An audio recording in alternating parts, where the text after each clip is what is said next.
Now we can start painting. After when we wash all that piece from the all dust, we can start painting with our water paint. We just put a little bit over the wood with brush. We do this fast. We take the dry cloth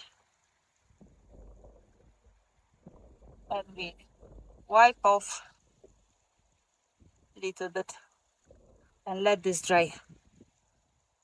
Let's show how beautiful grains is on that piece. Show how look the painting base. A swish wash painting. Use brush for painting.